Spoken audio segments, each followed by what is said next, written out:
He was a dog. I was independent for the 500th time. Thor set off on a new journey. He got a ship. He went from there and bought the God. And after all that, he reclaimed his title as the one and only Thor. Oh, speak too soon. Oh my goodness. Let's go. What's it been? 3, 4 years? 8 years, 7 months to get Am I sensing feelings?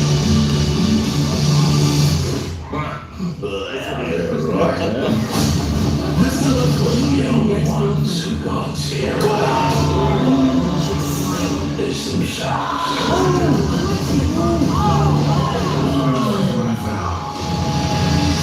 All gods will die.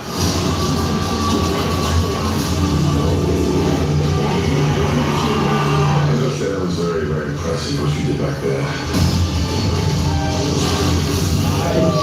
That guy. Never forget the fuss.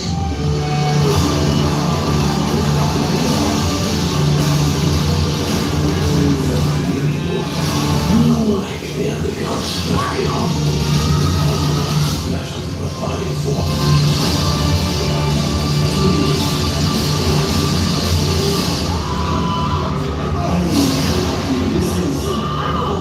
Let's see who you are. Check out your disguise.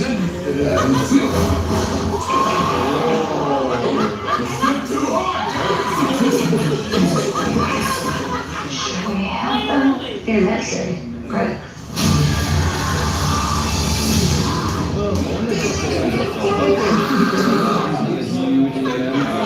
Well, there we go. As we watched it with the whole rest of the world and saw their reactions live, it's time to get it in.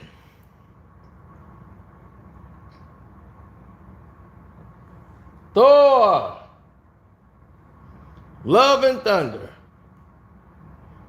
Love and Thunder is one of the classic stories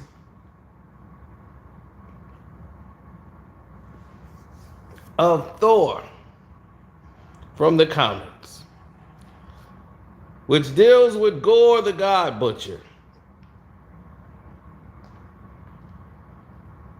Now, as you can see, this is back when Thor returns, as he's been traveling with the Guardians of the Galaxy, and they save this town and this village. As you can see, Star-Lord's there and Groot. And he's still teenage Groot. And Rocket is down there below him, looking like someone drew him in with a pencil. But anyway, Nebula's on the other side. And you can see Thor is now back to being in shape and being the Thor he wanted to be, or the king he wants to be. Then you can see Korg telling the story and the legend of Thor once again. Right? We saw that. But now, the legend takes on new light. Because there's always a new threat. And that's what people care about, the villains. Your story is only as good as its villain.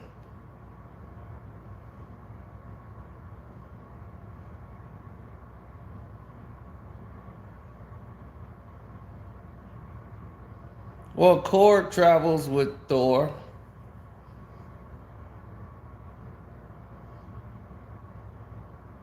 Who he met while he was fighting in the tournaments.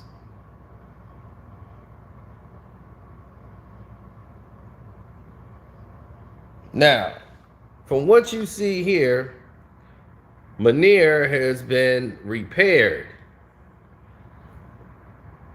And Jane Foster is now Thor. He does he doesn't know how this happened, and they're pretty much going to explain it. Well,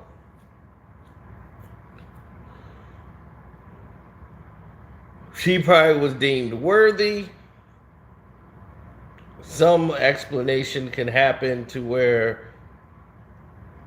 the gods chose her, or she could be from another time, which I don't think she is. I think this is the same Jane Foster from the same timeline, because Mjolnir is repaired after being destroyed by Hela, in which Thor is now out of there, and she's gotten his armor.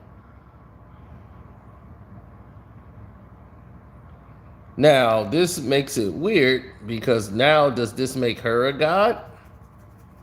Or a goddess? It's yet to be seen. But now that Jane Foster's back, this is going to usher in a whole new era. Because with Gorr the God Butcher, he became so powerful, they had to basically create a new pattern. Like, they had to create a new, like, old Thor mixed with new Thor mixed with another Thor to have to fight Gorr the God Butcher. To one point of the comics, he had two Mjolnirs and he had the Negro armor to fight him.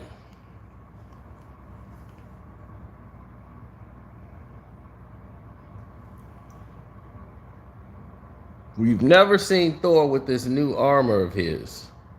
Could this be another Thor from another time? I doubt it. That would be too confusing. As you can see, she's got Thor's old armor from Mjolnir when he summons the hammer. But his new armor that is made from his axe, Stormbreaker.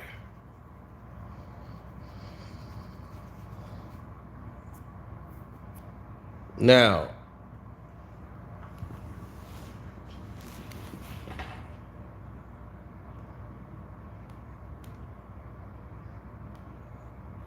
what everyone wanted to see was what Gorr the God Butcher would look like. We got through the comedy of it.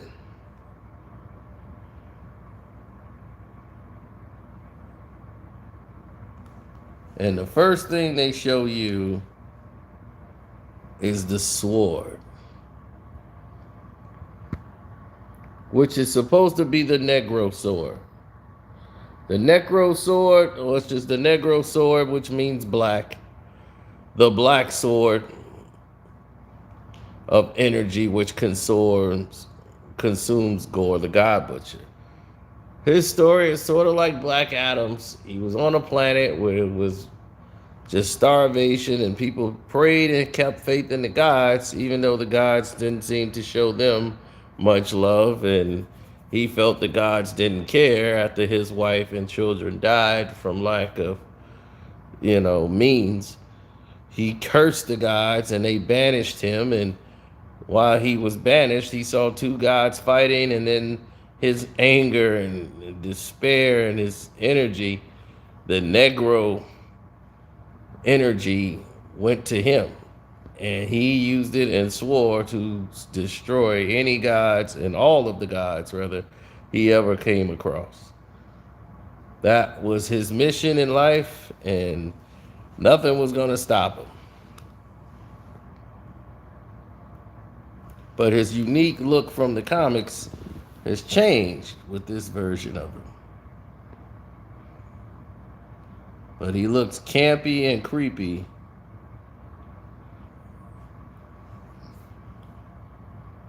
in this scene.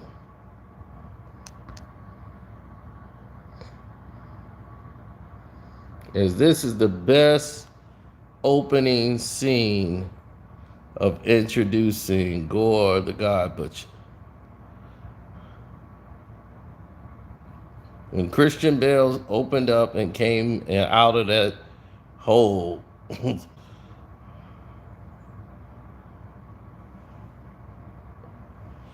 and this will be understandable by people who's in the comics.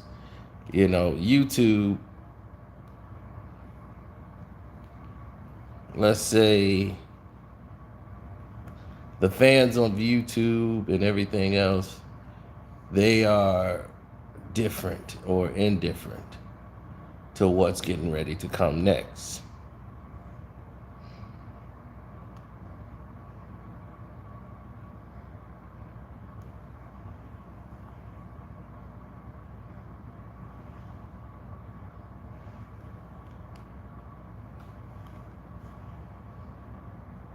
He was the absence of color. So the black and white scenes that they have with Gorr the God Butcher are excellent, because this represents him to the T, the absence of light. Well, in the comic, she becomes female Thor, really. So I don't see why there's a problem with her being female Thor.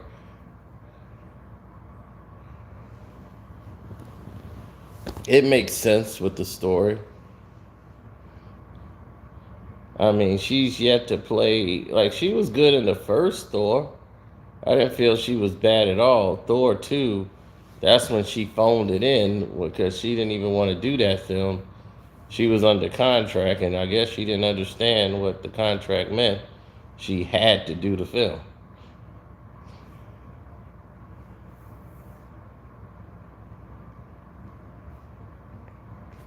Now, some people are upset. They're saying that Gorr the God Butcher looks a lot like Christian Bale rather than Gorr the God Butcher from the comics.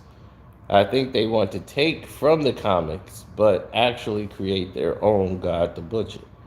Gorr the God Butcher.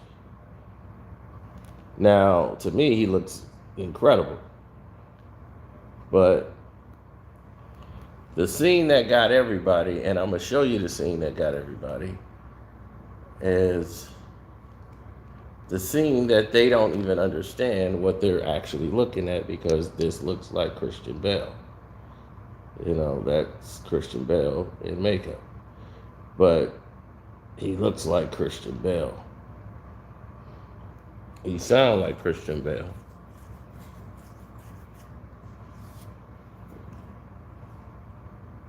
But yet, you don't know what this scene really is or represents. This might be a vision they see him as, why he wants them to see him, why he's in color. Then when he goes to full out black and white and basically destroys reality, he goes into a whole different form.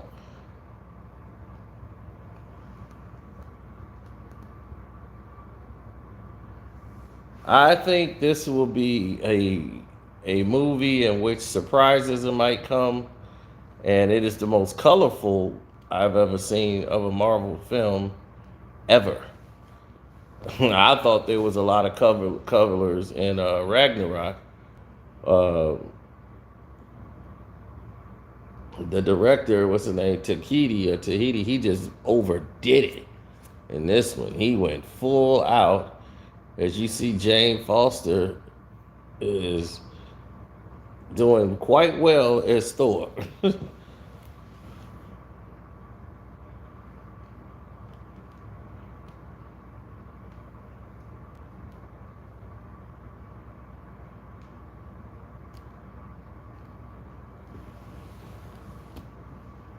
Oh yeah, well, you see the shots behind him.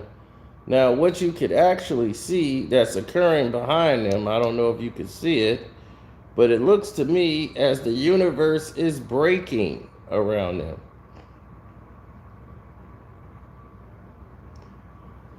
Do you see that?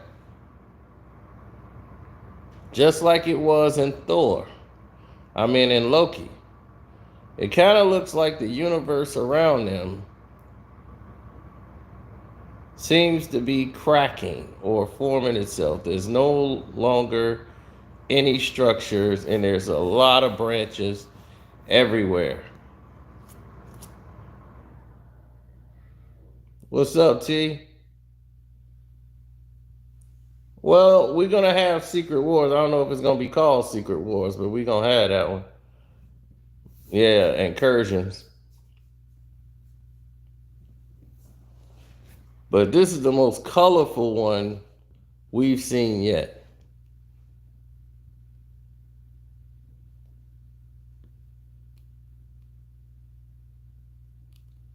Now the look right here. This is him destroying an entire planet with his Negro energy from the Negro sword.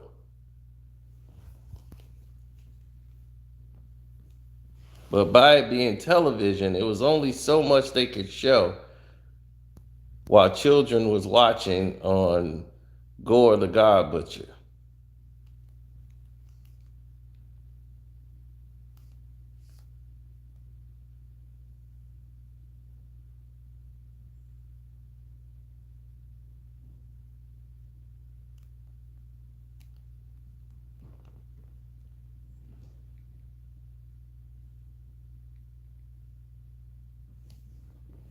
Well, if they made him exactly like the comics, that would be too much CGI, too much work, and I think it would lose some of its connection. Like you want to get some of the emotion, the facial expressions. You want to get, you don't want to make it too CGI and too, like everybody's distracted with the look, and you miss the connection of the story.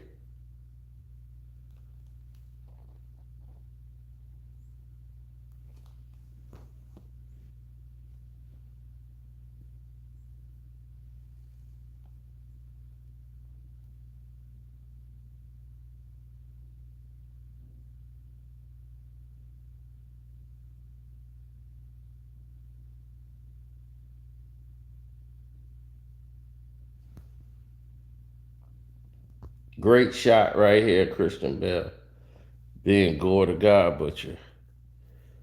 That's right. The butcher coming, nigga. They got Benny the Butcher in there playing the music. The butcher coming, nigga.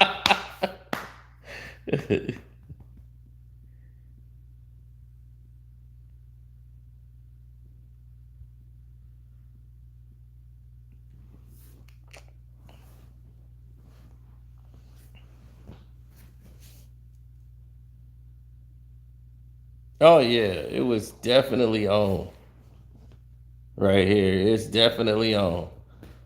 It is on and popping for this.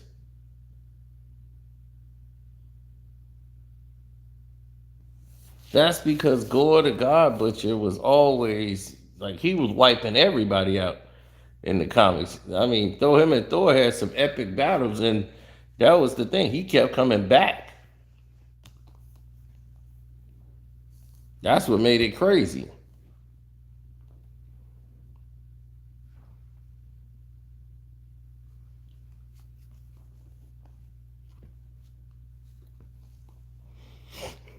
Do I think it would top Doctor Strange? In a way, it will. Because this is a visual movie. Like, it visually looks incredible. But the problem that they're going to run into is the actual dialogue.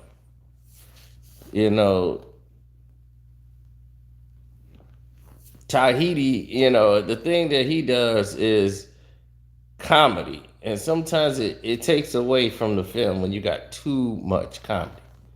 And this looks like it's going to be another one of those funny movies, which it makes it very light, which it worked for Ragnarok because they had enough seriousness in it, and Hela was actually a great villain. And just like Gorr is.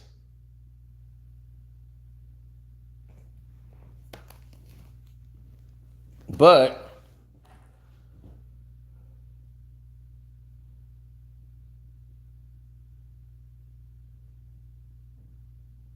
We gotta wait and see.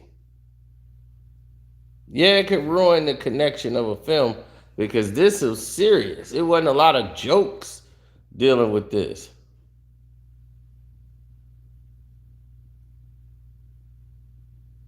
He said this L train rides every 10 minutes.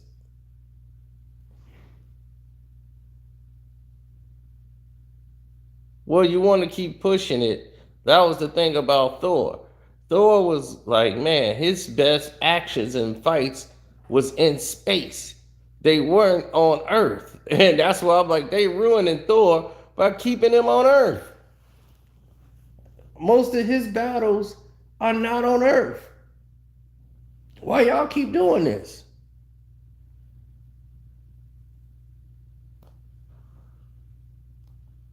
Now, that was something that was very interesting, which tells me something must be coming.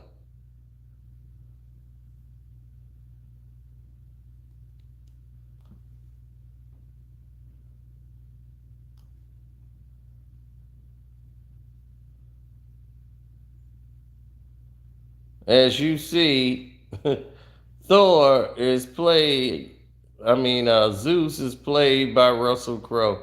Who else could play Zeus?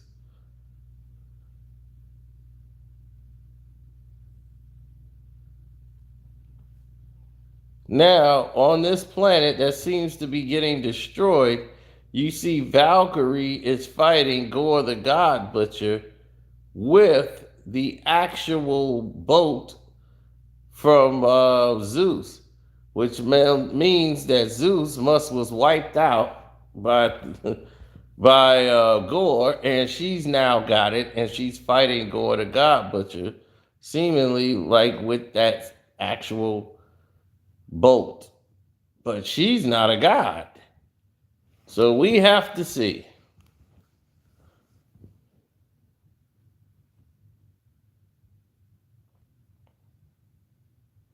This is the scene that bothered me.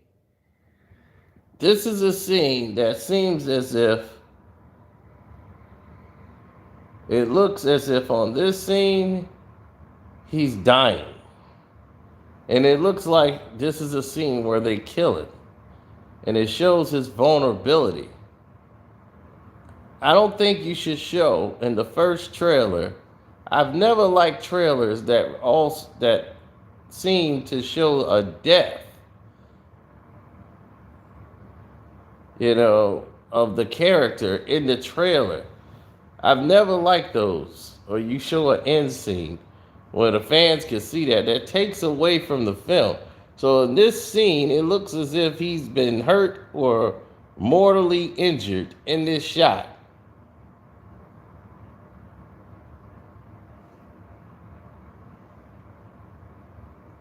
I would not show the vulnerability of my villain in the first trailer he's ever been shown in. This is a great shot, but not for a trailer. Let this be revealed in a film, in the movie, not the trailer. Now, we all assume, well, this is how he's going to die. It seems like he's got Stormbreaker right in his stomach, and he's making a speech as he dies. Well, that takes away from his strength. But once again, we're assuming this may not be that situation. Maybe we got it wrong, but it's what it looks like.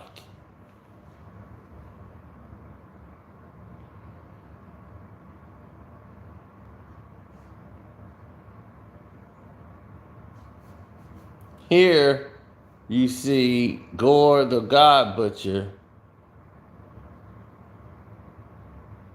pointing directly at them. And Thor is like, bring it on. And it seems like they're fighting in another dimension.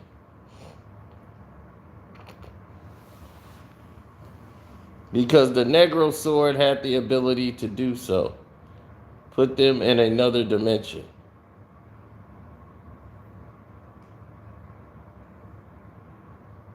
Now that looks like Jane Foster summoning the powers of Thor.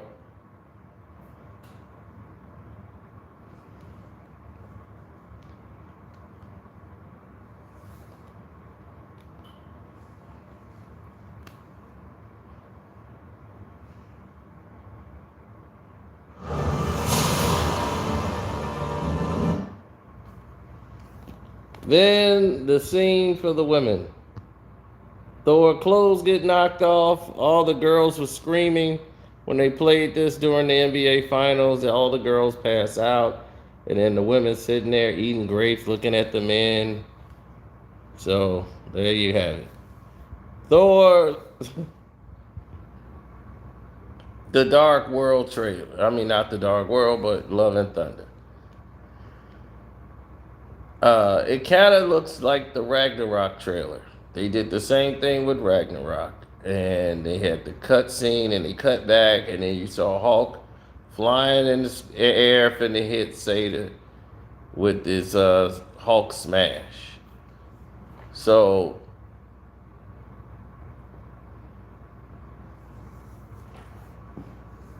we'll see how this works out.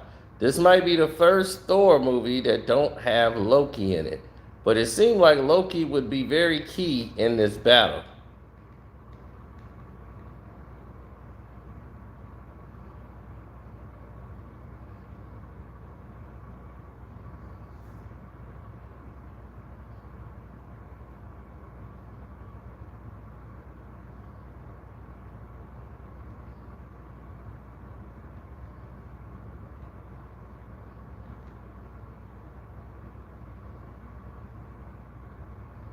That's a lot to take on. But this goes into Moon Knight and tap into a lot of that with the Egyptian gods and everything else. So if Moon Knight would be more involved in this, you could bring him in there.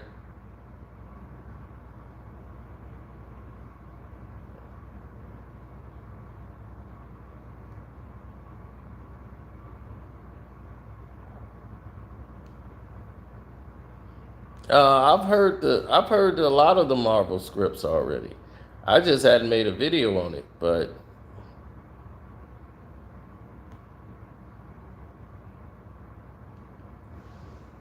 I can tell you how a lot of this is going to build up. Namor is going to be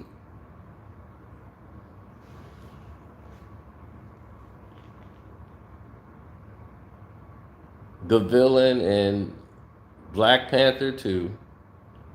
There won't be no mention of Atlantis.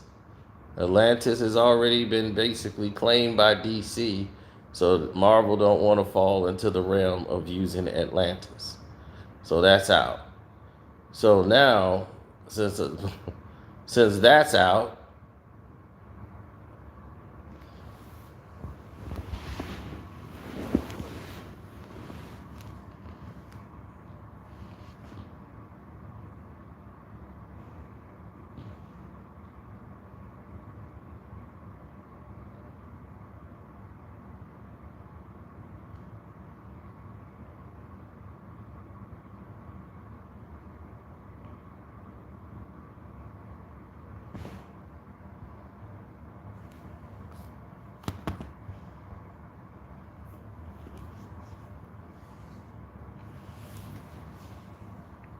yes, they're just going to say this is going to tie into the Aztecs and Mexico. So he's going to be over there in the seas and the waters right by the Aztecs and all those gods. And you're going to see what happens to those warriors as you learn the truth, as Namor basically killed the Aztecs, wiped them out, and all of their gods and all of these different things. So they're going to try to incorporate this with real life.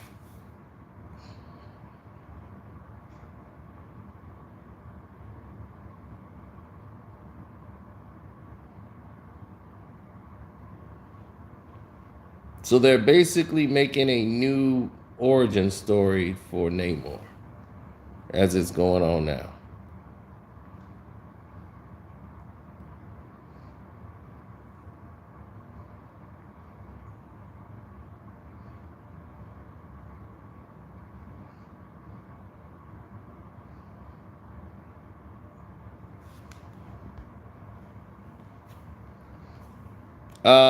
If Beyonce is still playing Storm, I don't think so.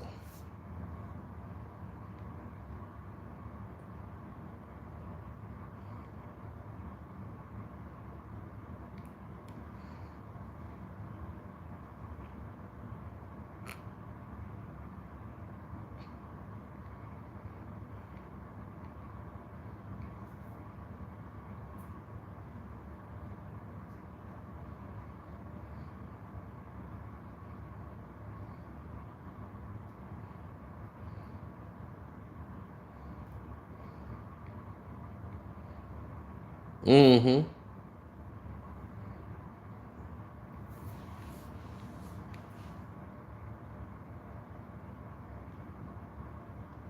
Well, they're still keeping a hush on who's going to be Black Panther. But that's what this is basically about. Namor is basically the Jaguar god. And he comes from that Aztec type of where they represented the Jaguar over there. So the Jaguar god is basically Namor, even though he rules under the sea. He's coming to the land.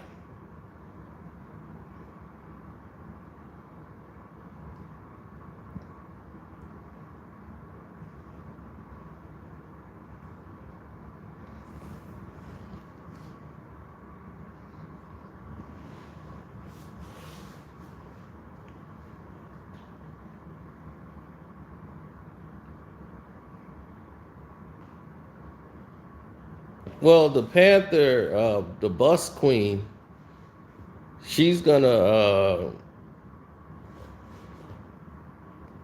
boss who's supposed to be the Panther god. The Panther god is what they call Bus, who give them the power of the Black Panther. You might see that god in Thor, Love and Thunder.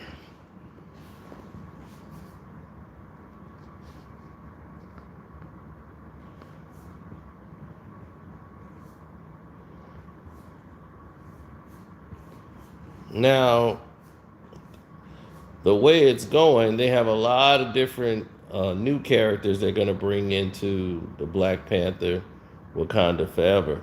Marvel is going to introduce that as well.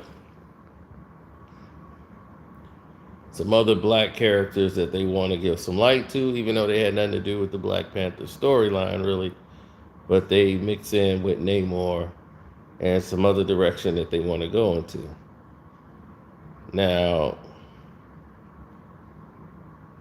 they have something new on the table. If you start talking about what's happening with another Marvel product they have that's coming out, Guardians of the Galaxy 3. Now, from what I'm hearing is Guardians of the Galaxy 3 is going to have a not so big feature of the other Gamora as they find her as part of the quest, but she's going to reject Peter Quill. You know, she doesn't know him like that. She doesn't have that connection with him. And even though he loves him, she refers to him as like, I'm not your Gamora that you know. I know eventually we are supposed to fall in love and all of this, but I don't feel that. And I just, even though I'm supposed to, I'm not feeling it.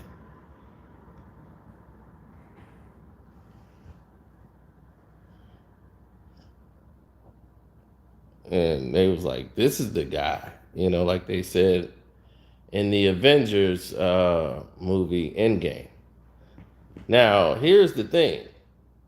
Even though they show it on a deleted scene where she walks away, everyone is mourning Iron Man's death, and she walks away.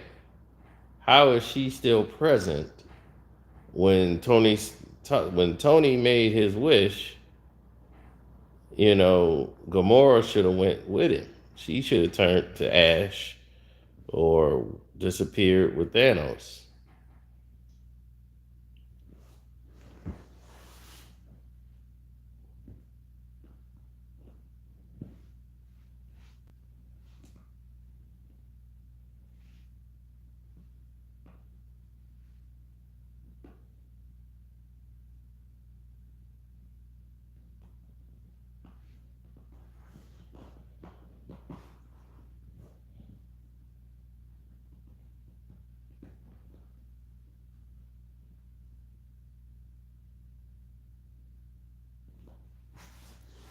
Well, Guardians of the Galaxy 3, the plot is definitely Adam Warlock. They will be fighting Adam Warlock before he ends up joining them, and they're going to face a greater threat, which is supposed to eventually bring in the Nova series that they're going to do with the Nova Corps and bring in Nova. We're going to see him. So that is supposed to happen in Guardians of the Galaxy 3. Now, because of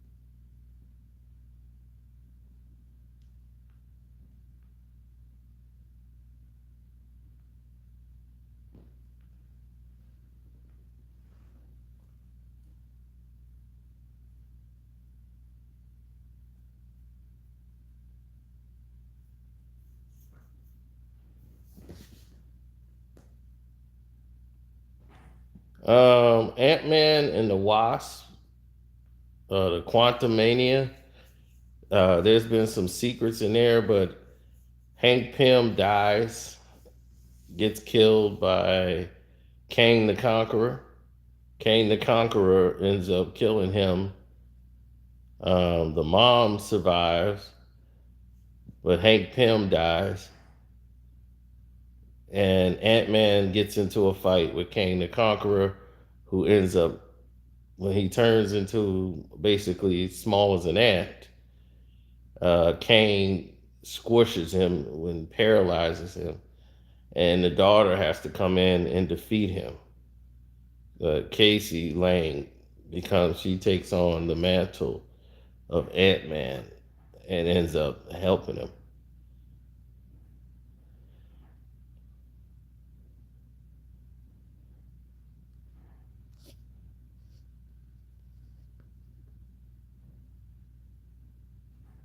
That's another leak I heard about.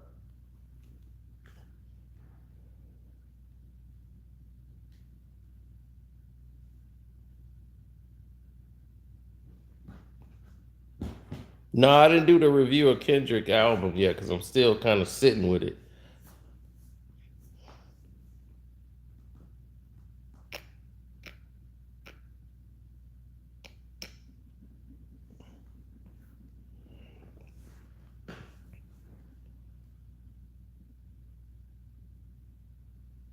So it's been a lot of leaks that's going on in the Marvel world. I just never spoke on it.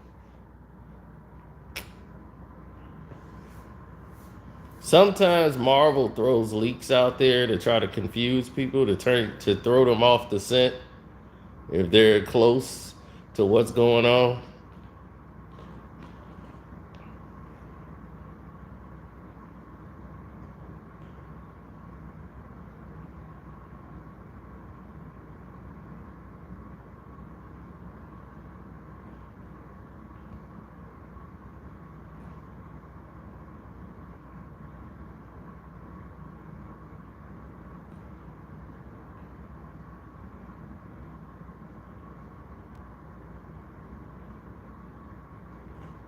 Well, the reason why there's so many leaks is because of COVID.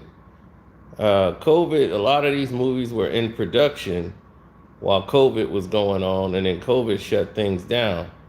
So, Guardians of the Galaxy 3, we already knew prior to what was going on, they had basically a shutdown of production, and they changed it because David Bautista wasn't going to do the film without their main guy, James Gunn. And Gunn had all this controversy and was fired. Then he was brought back after he went to DC. And now She-Hulk comes in, and then a lot of people were pissed off with She-Hulk and don't think She-Hulk is going to be any good at all. And they just like, she looks ridiculous in this CGI. She just doesn't look good. It just looks too computerized. And out of all the ones that they've created so far, that has the appearance of the weakest one.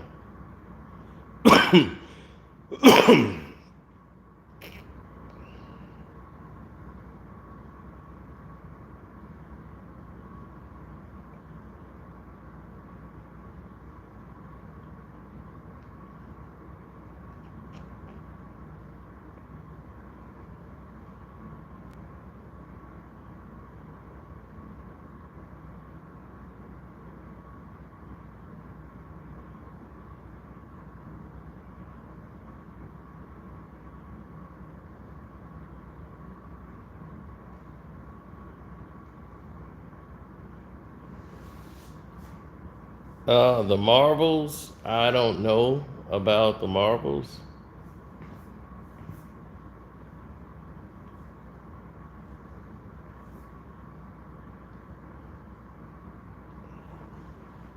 As far as their storyline, I don't think they've even started on that yet. But it's supposed to come out in November.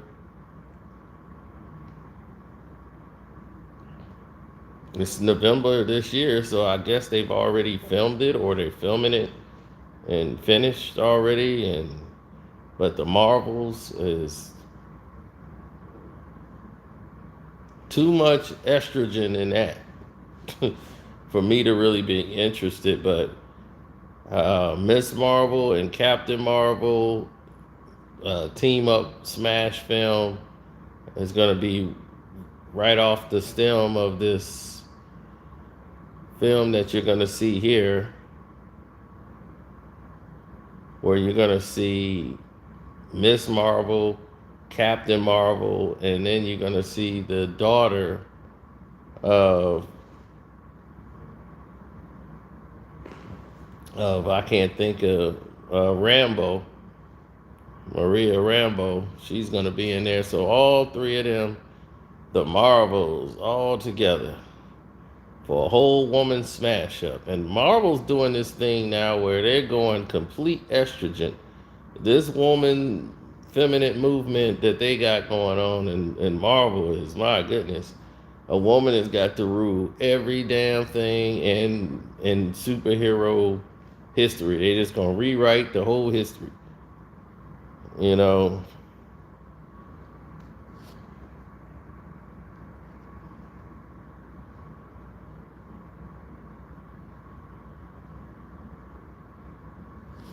LB, what's up?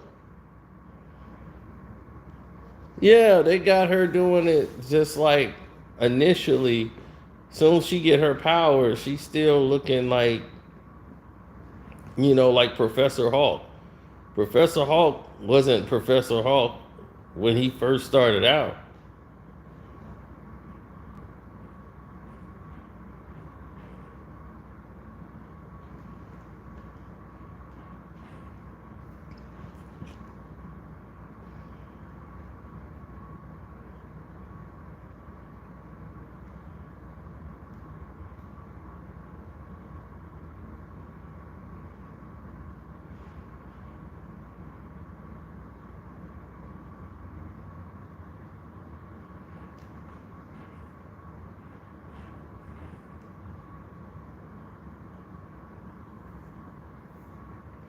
Well, the new Avengers movie is, will it be Galactus as the villain? They don't know, but it's seeming like they're building up for the Fantastic Four, which is going to have Doctor Doom in the best version of Doctor Doom. Like, we've never seen this version of Doctor Doom that they're claiming. We're going to see the all powerful in the universe Doctor Doom. Not the just the guy on Earth, the scientist.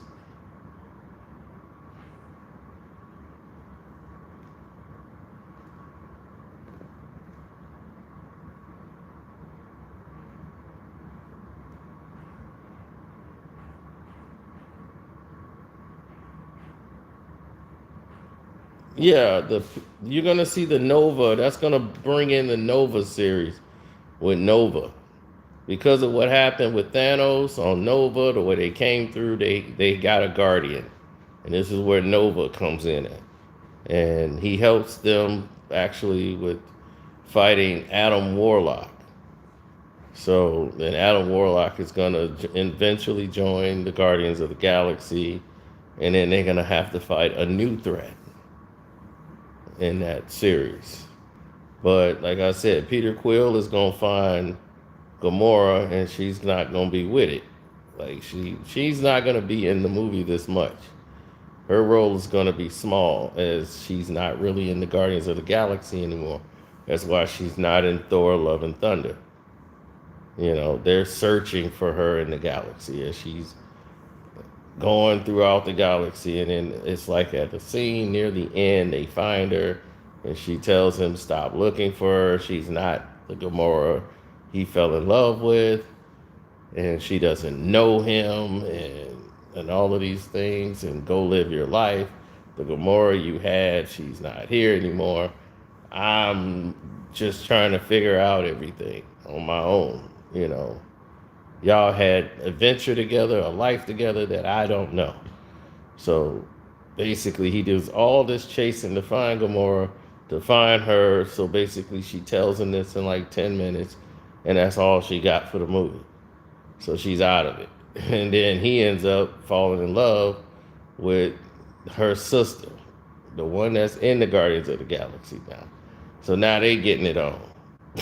I'm telling you, I'm not joking. I'm not joking. He starts banging the sister. Like, all right, well, I tried. And Nebula and Peter Quill, he starts banging her. That's the leak I got from that one. Ant-Man and the Wasp. The Quantum movie.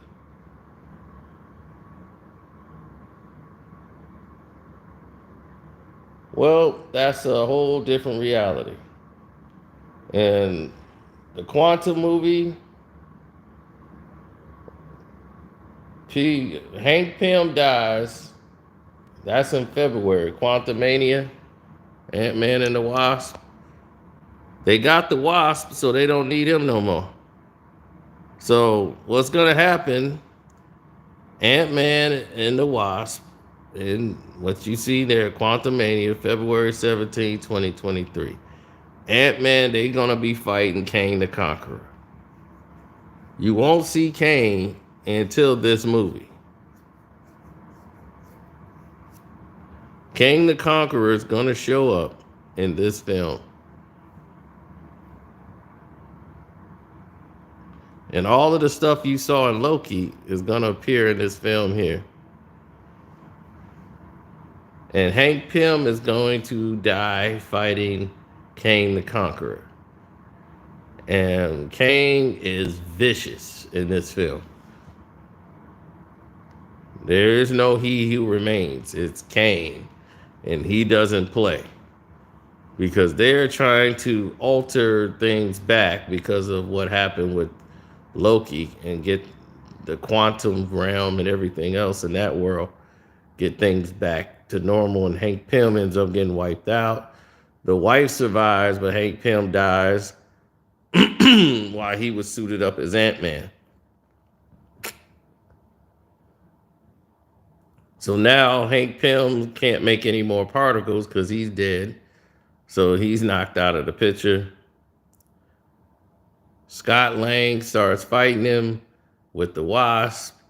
He saves the Wasp, but he turns into a small ant, and fighting with Kang the Conqueror, Kang turns himself into a giant, basically squishes him like a bug as he saves himself. Saves the Wasp and risks his own life and gets crushed under the boot of Kang, which he's still alive, but his spine is broken. He is paralyzed and cannot move. And Casey Lang, the daughter, takes on the mantle of Ant-Man. She puts on that Ant-Man suit and she's ready to fight. And she's going to take down Kang the Conqueror in the Quantumanium realm as Ant-Man is paralyzed.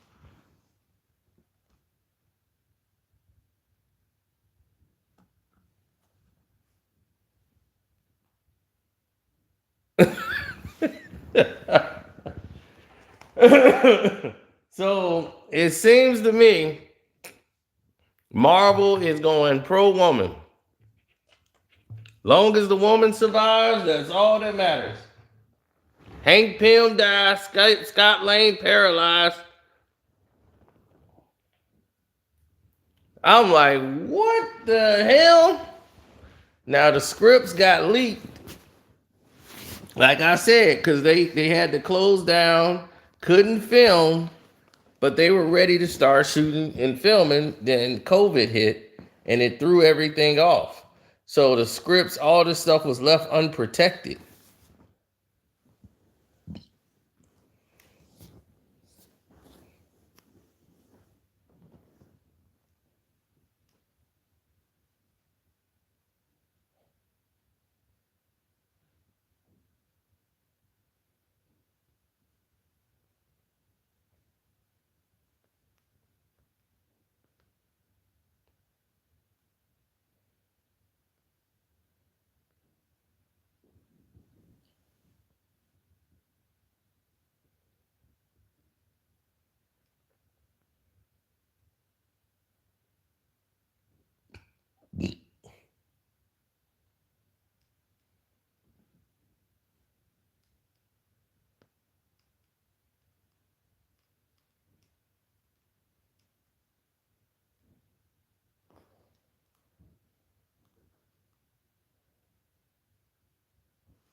Like I said, Namor and Black Panther 2 is the only thing that's pretty much accurate. Except for they're changing the origin story because of Aquaman. So he won't be from Atlantis. He'll be the king of the sea.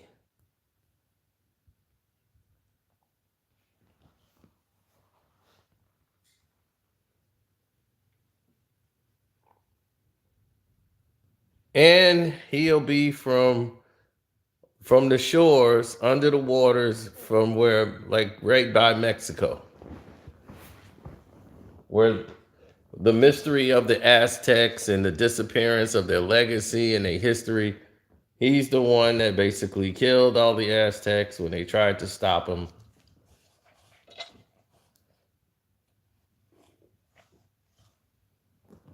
As you know, all the Mitex and all the techs that they had over there in Mexico, all those tribes before they were wiped out, they were from different origins and different sets, but they had different representation. They represent the jaguar.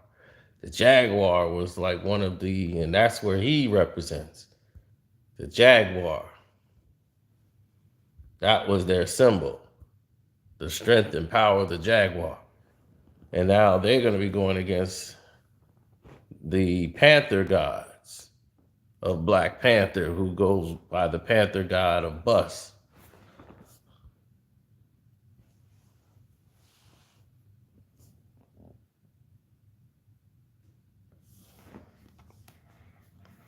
Well, they're basically doing all the movies they're doing is basically A-Force.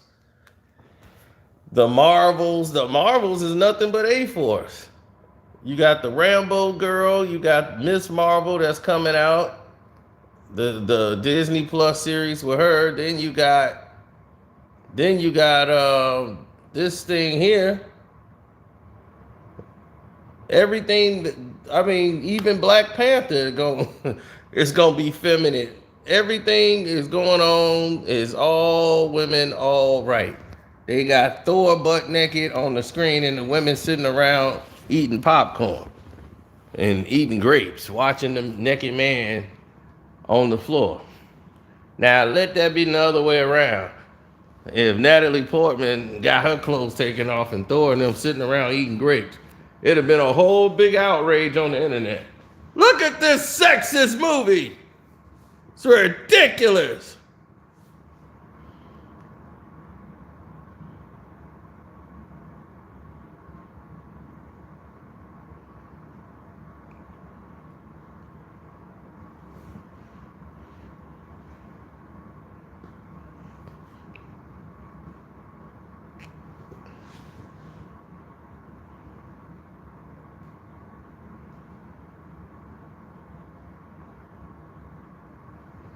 Well, Namor, they want to make basically a Mexican. So it's going to be blacks versus Mexicans. And that's it's going it's going to be crazy. They trying to get the movie theater turned.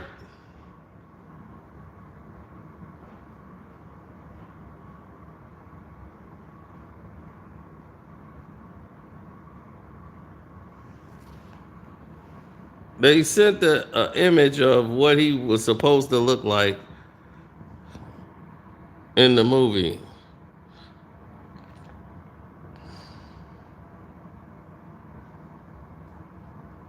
And I said, well, yeah.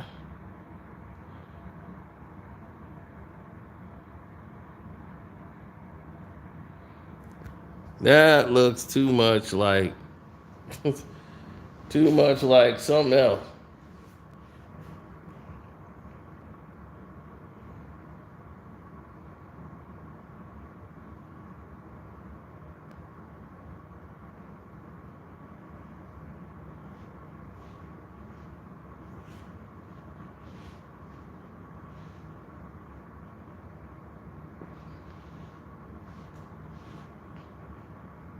See, the thing is, to fix all of this, Franklin would be the one to fix the multiverse.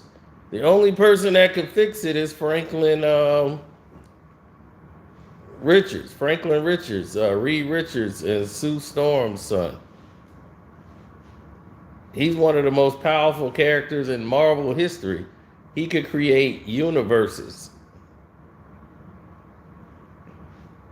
He's that powerful. As a kid, he had the power to create an entire universe with his hands. Just make him like a bubble. Create a whole universe. So he could fix the entire multiverse by himself. And I think that's how they're going to fix it.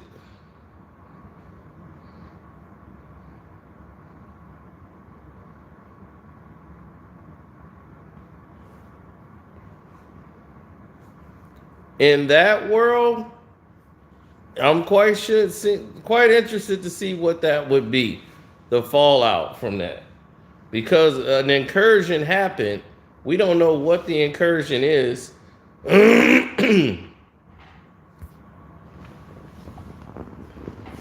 When Sita shows up, the wife of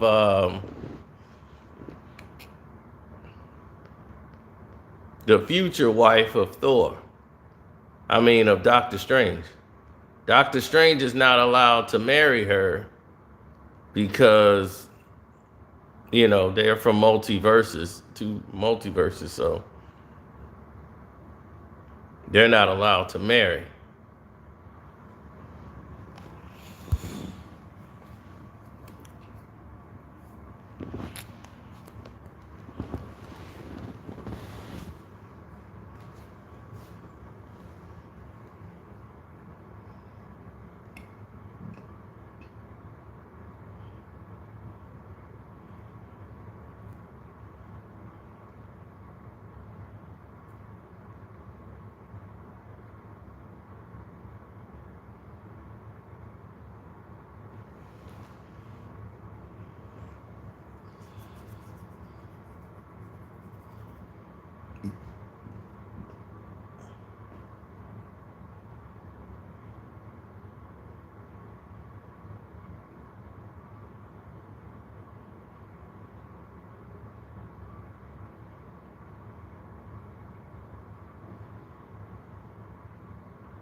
Yeah, man.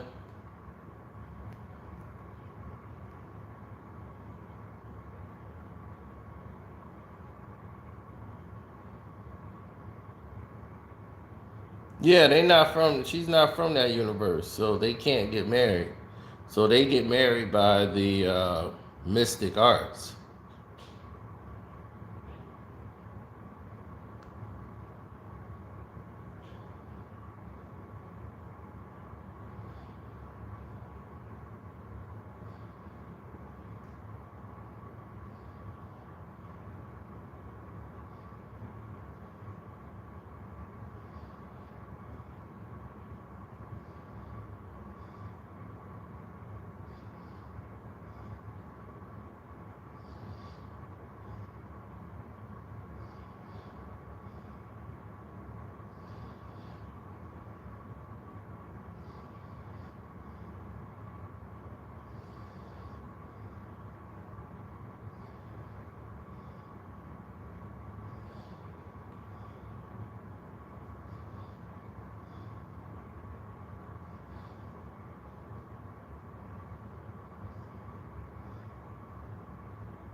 Mm-hmm.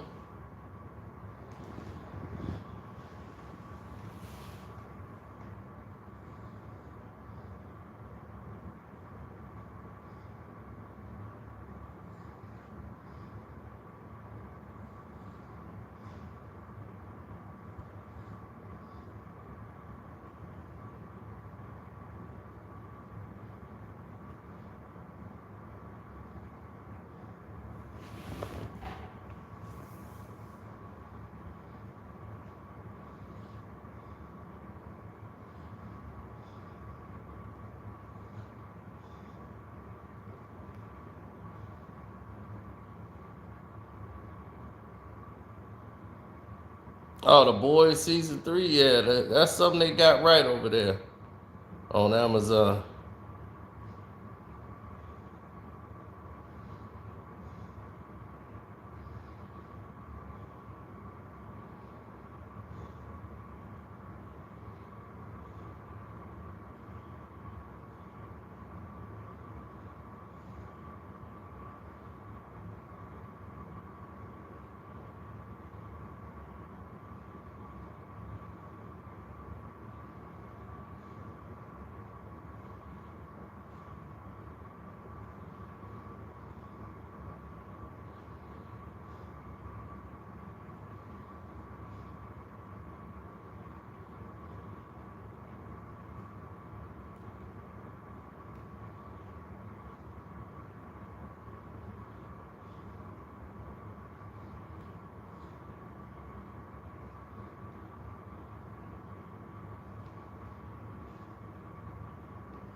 Yeah, the man who fell from Earth. I wanted to be watching that, but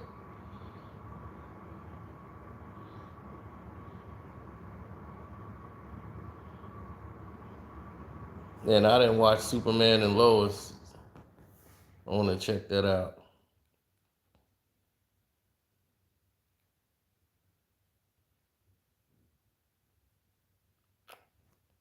Daredevil has his own series coming out. Spider-Man is not going to be in that, but Daredevil has his own series coming out. It's new, and now that they got the Marvel writers, just new writers doing it, they got the same actor to play Daredevil. But we don't know if they're bringing Froggy back and the whole cast. We just know they got the new series coming with the same actor playing Daredevil.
The original Doctor Strange was changed because it was supposed to come out before Spider-Man. See, Spider-Man got changed to come out before Doctor Strange because of COVID. So they couldn't get everybody over with all the UK actors. But Spider-Man ended up coming out before that. And it opened up all the people to coming back to the movies and really saved the movie industry. Now, John Krasinski and Emily Blunt, their husband and wife in real life, and They did A Quiet Place 1 and 2 and got the third one coming out.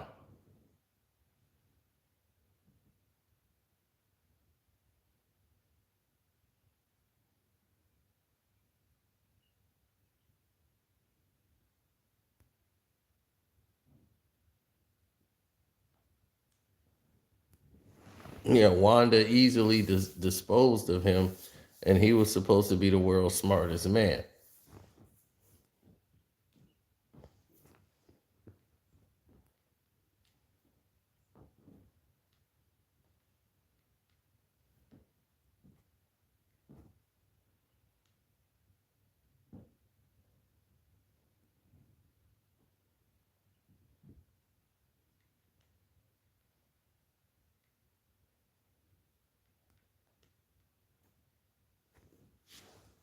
Well, showing Cain the Conqueror is he who remains is excellent because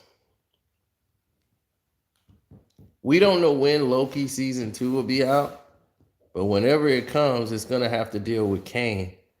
And you will see Cain becomes way more devastatingly vicious as Cain the Conqueror, as he says, you won't like my counterpart. Like, you don't, the other me's are not like this. So showing him as he who remains when they weren't going to show him at all, just by name, opens up a whole different reality of what you already think about Cain the Conqueror, who he's supposed to look like. Then you see him as something different when he comes as Cain the Conqueror. Vicious.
He said he's Cain. That's funny. I haven't done nothing I'm supposed to do. I'm so tired. I've just been sitting here. I need to get up and start doing something that I'm supposed to do. I gotta put the garbage cans outside and I ain't done it yet. And the way we going, it's gonna be like 6 in the morning. I'm still sitting here talking. So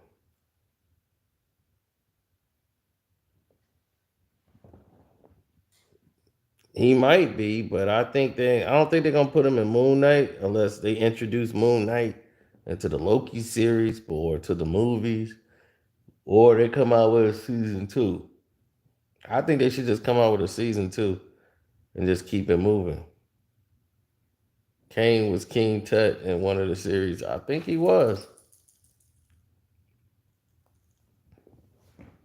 But I know he's the main villain in Quantumania for Ant-Man and the Wasp Part 3.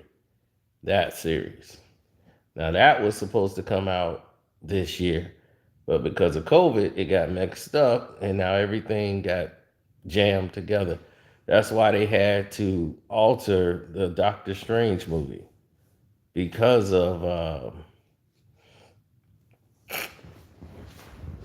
because of COVID, certain actors couldn't be in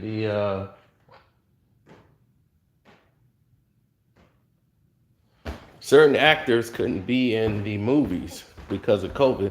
They couldn't travel. They weren't allowed to get to destinations that they wanted to get to. And Daniel Craig was supposed to be playing a character in the Illuminati. What's his name? Brog the Bully or something like that, or Bruno. Daniel Craig, James Bond, was supposed to play that character. But due to the COVID shutdown, they decided not to use that character.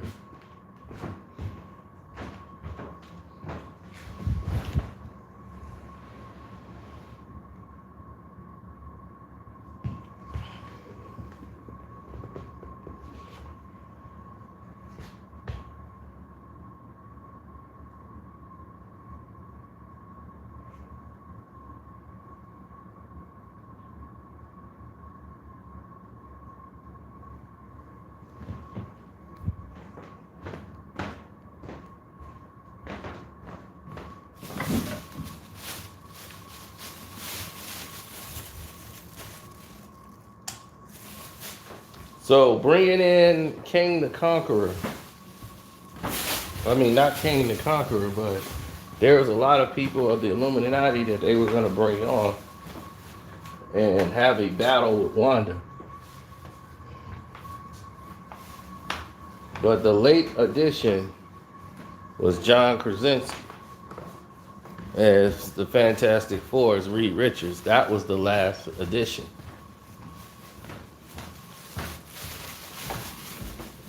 They already knew that they were going to bring in, they didn't know if they could get them, but they knew they were going to have Professor X.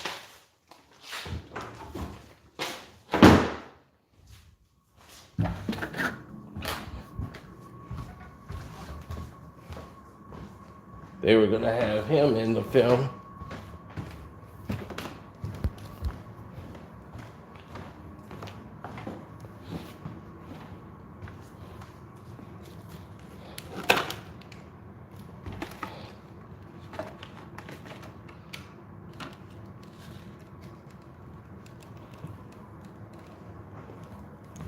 No one wanted to see a character-driven scenario in which these things took place. See, Doctor Strange was supposed to come out before Spider-Man. So that means when Spider-Man actually took place, Doctor Strange would have had some experience with the multiverse. About time he went into Spider-Man. So they had to reshape certain scenes in Spider-Man, reshoot these so that it would make sense.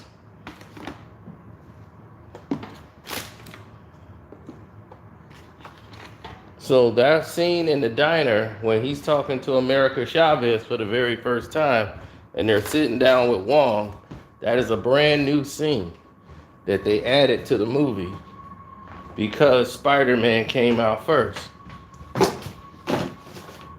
So when she asked him, do you know anything about the multiverse? That's why in Spider-Man, they changed that scene and reshot it to make him says, there's very little we know about the multiverse. In Spider-Man. That's why he states that in Spider-Man, because that's an added scene. Because he would have known a lot about it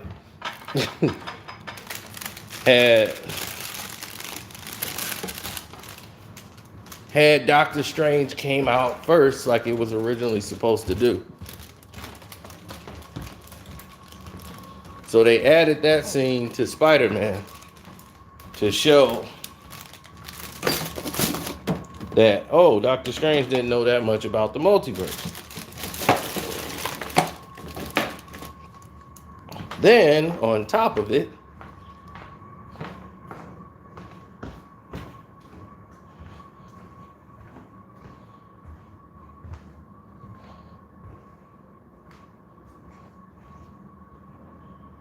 well, there's two different origin stories of her. And one of the origin stories, Magneto is her father.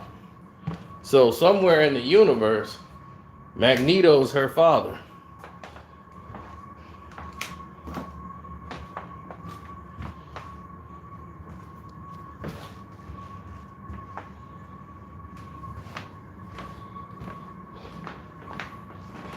Somewhere in the universe, Magneto is her father. So in one of the Wandas, that storyline exists. That is to shut up all the comic book fans who want things to go to canon. They say, look, what we're doing, the story that you like is out there somewhere.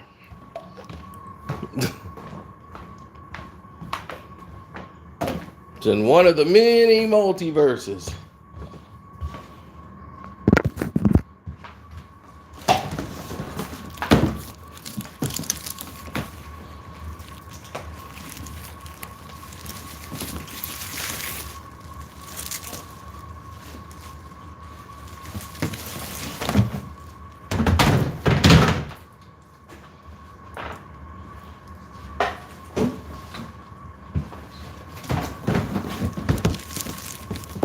Well, we don't know if that's going to be the next Doctor Strange.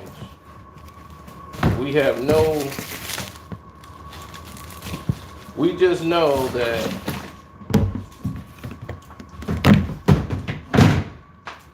whatever Doctor Strange is going to fight, with Sita being in it, will probably be the last Doctor Strange movie Benedict will film.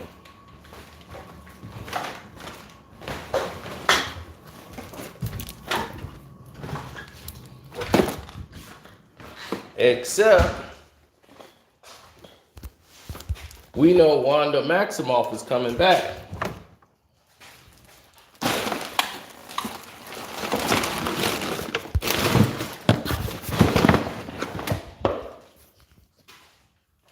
That's right, good people.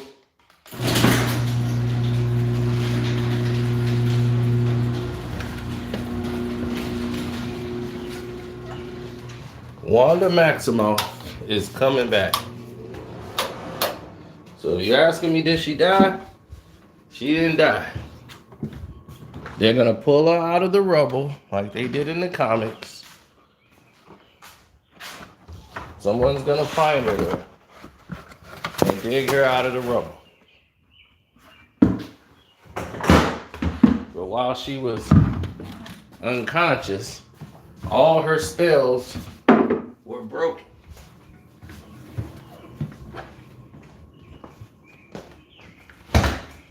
Which will free Agatha Harkness, which would basically take care of her series, her Agatha Harkness, the series that she got coming up.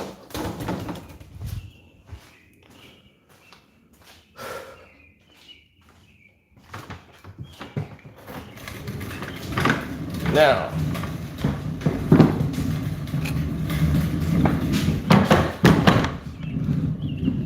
the world's a strange place, buddy. And being that the world's a strange place,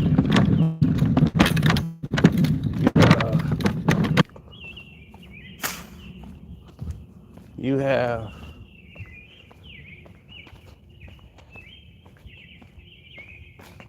the whole comic book world upside down on its head. And the reason that it's upside down is based on all the different things they got that's coming forth.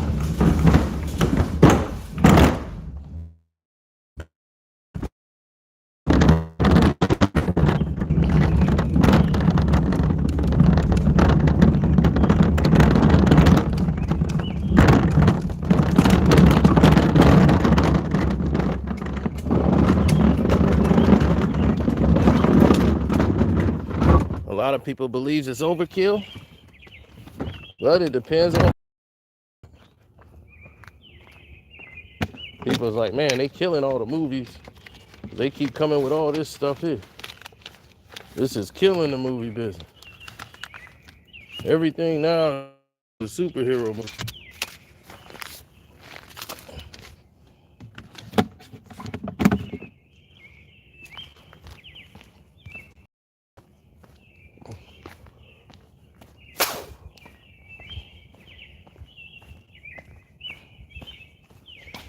Now, I remember when they had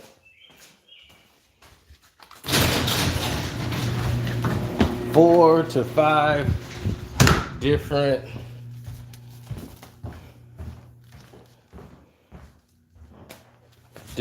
elements out there, different ways to get things done, and they kept making changes.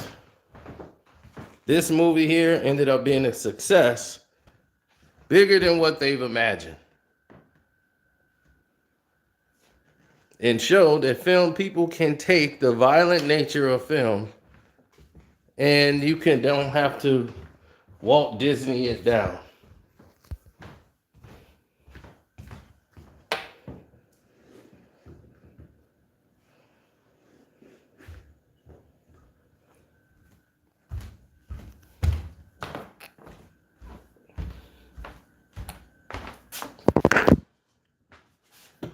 I hated dealing with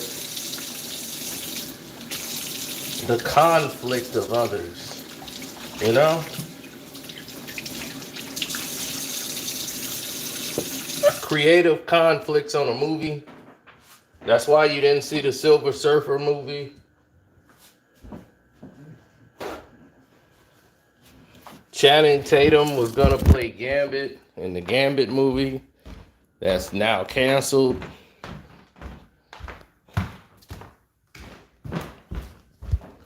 Fox paid him all that money to sit around and not make movies.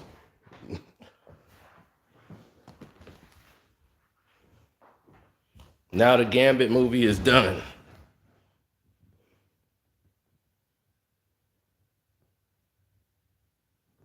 No, the Green Lantern Corp is coming out on on HBO Max.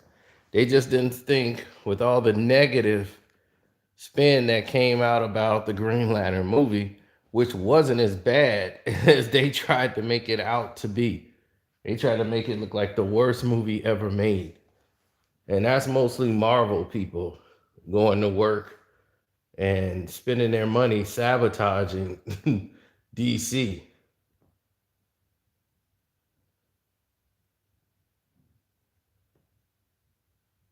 This week is a huge week for everything entertainment. This is the week Obi-Wan Kenobi comes out, the Stranger Things come out, Top Gun comes out. So this is a huge week.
No, no, no.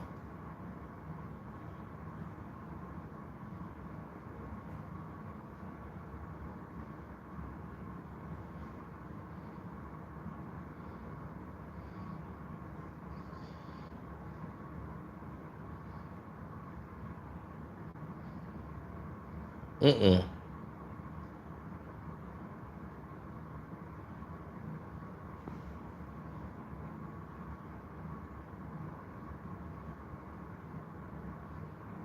I mean, it was his image period. Like in the comics, Gore the God Butcher, he basically was made into a god by the Negro sword. The Negro sword is basically surrounded by just negative energy, and it comes around him. It makes like a cape. It connects into his body. So it's connected into his entire living existence. So the look of him was terrifying.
Yeah.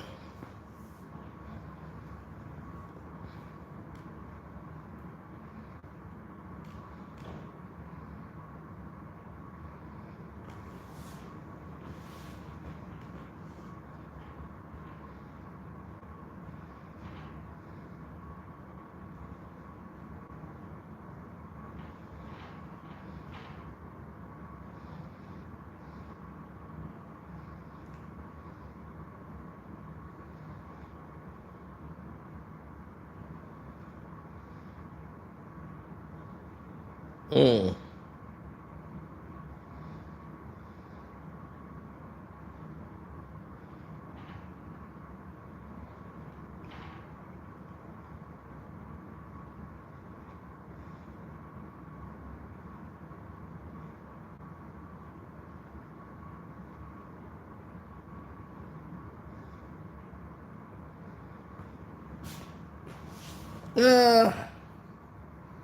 I always felt that.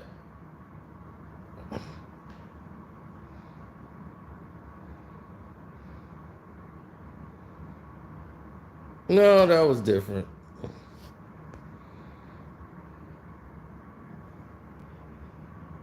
Yeah, in the comics, man, he was taking them down. And I think that's kind of finna happen here. I think he's gonna take out Zeus, Russell Crowe's character, and they haven't really shown any of it yet. But it's supposed to be really brutal. It's a lot of gods that's gonna be there. That's gonna be seated there. The Panther god, Bus, uh, like all these gods are there, sitting there. So this is gonna connect to Black Panther because they making the Panther god Bus a female. So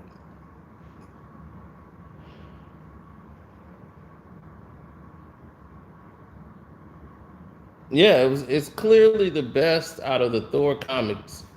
He was the best villain. His intro was like the greatest in the Thor comics.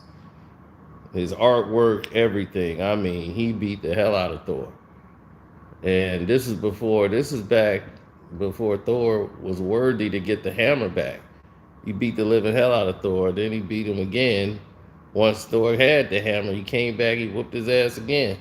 Thor had to, it took 4 Thors to try to take him down. He had 2 Mjolnirs rather in his hand. And he had the Negro cloak to fight and take down Gorr.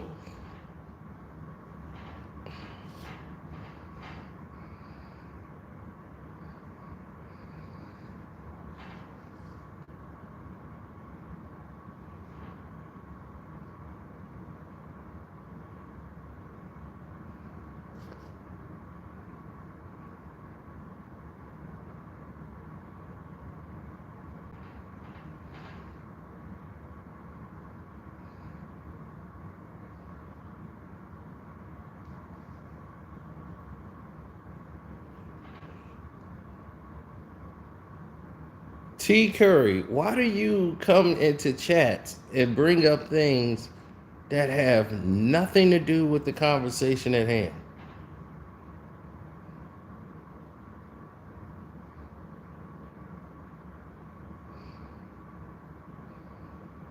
Thanks for the super chat, though.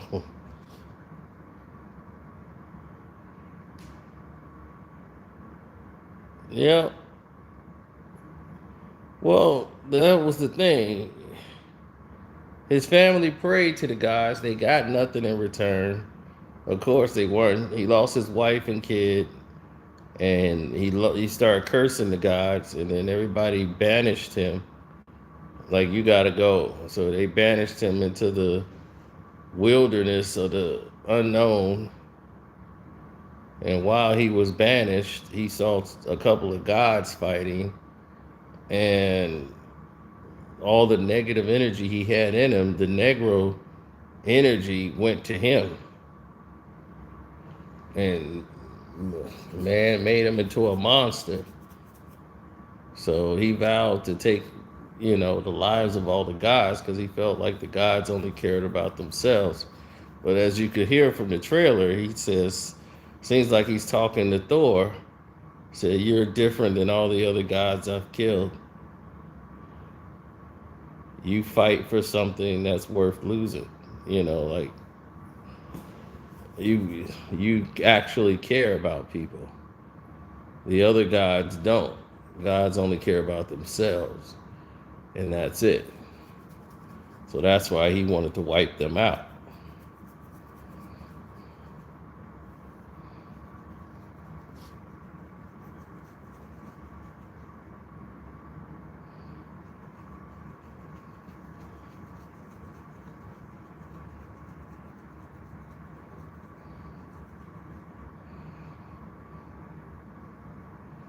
Yeah, and all the ones that were hiding from Gorr. That's why he created the God Bomb that was going to wipe them all out no matter where they were hiding. He enslaved Thor, the whole thing, man. Beat the hell out of Thor.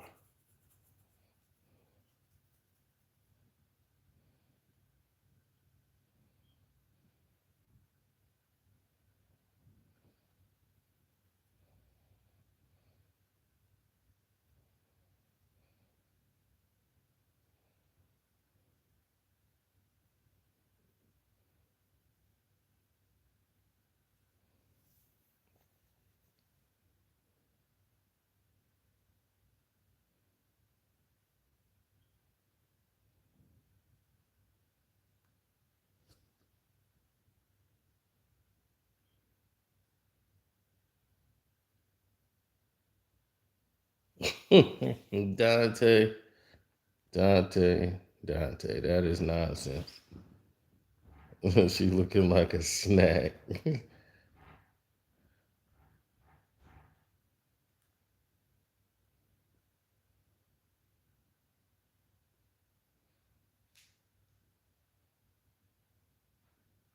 Yeah, it's gonna be a lot of surprises. I think that's gonna happen. So we just gotta wait and see what how it all plays out in the end.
Hmm. I know, but I'm finally finna pass out. It's been an hour and 40 minutes I've done this. So hopefully we've covered a lot. We've given out some Marvel secrets that might get changed because of the leaked script.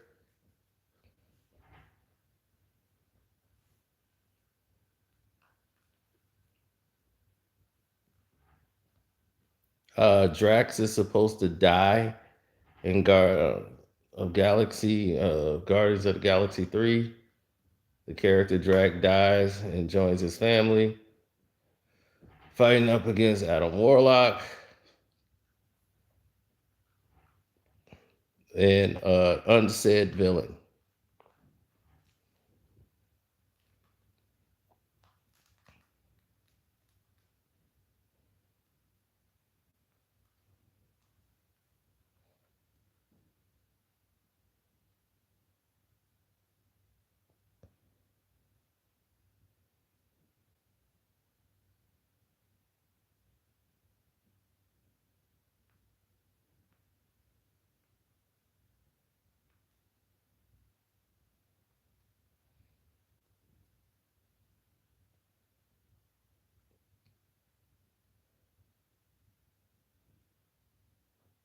I know, I'm fading.